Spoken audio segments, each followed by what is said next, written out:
কর্ম করার আগে, তাই না? এখানে শাস্ত্র কি বললো? কোন ব্যক্তি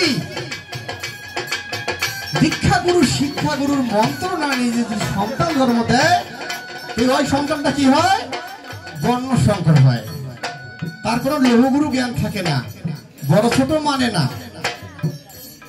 এই জন্য বাবা আমাদের যিনি গুরু বলছে আমাকে, বাবা কোন যজ্ঞে হোক আর কোন বিচারে হোক, যে বাবা এমন কথা বলা যাবে না। এই জন্য কি কয়েছে পদের মহাজন, বাবা এমন কথা কব মানুষজন না কয় সুখ, আর এমন জায়গা যা বসবো মানুষজন না কইব।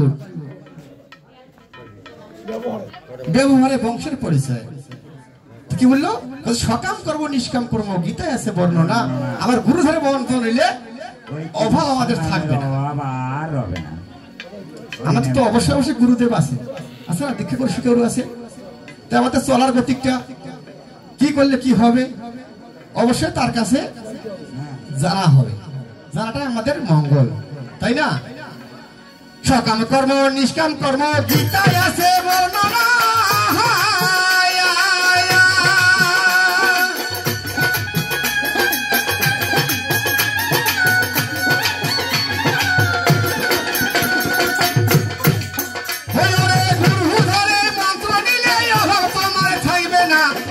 তোমার থাকবে না, কর্ম নিষ্কাম কর্ম গীতায় আছে বর্ণনা। হরি বল হরি বল, হরে গুরু ধরে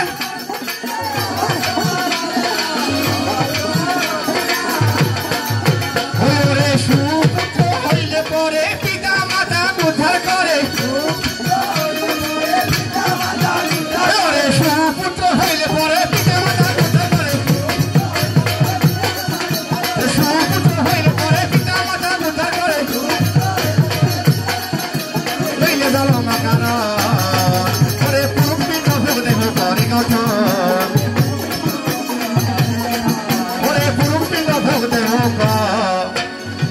গঠন